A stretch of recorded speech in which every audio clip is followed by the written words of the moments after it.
நாங்க தொழுகையில உள்ளட்சம் ஏற்படணும் என்றா ஆன்மாவுக்கு நாங்க பயிற்சி கொடுக்கின்ற முதலாவது விஷயம் அல்லாஹ் பத்தி படிக்கணும். ரப்ப பத்தி படிங்க. ரப்ப படிக்க படிக்க படிக்க ஃபஅலம் அன்னஹு லா இலாஹ இல்லல்லாஹ் வல்லாஹு அல்லதி லா இலாஹ இல்லாஹு ஆலிமுல் கைபி வஷ்ஷஹாதா ஹுவர் ரஹ்மானுர் ரஹீம். சூரா அல் ஹஷ்ர் கடைசி வசனங்கள் எடுத்து பாருங்க. அல்லாஹ் பத்தி படிங்க.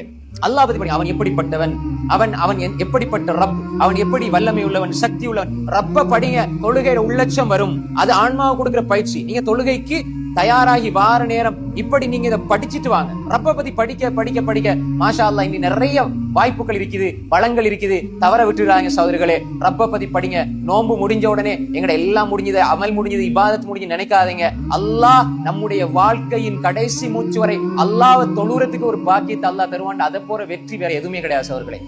கடைசி நொடி வரை அல்லாஹ் தொழுகையை தவற விடாம நீ என்ன பாதுகாத்திரியா அல்லான்னு ஒரு துவாவை நாங்க தொழுகையிலே கேட்கணும் சகோதரர்களே.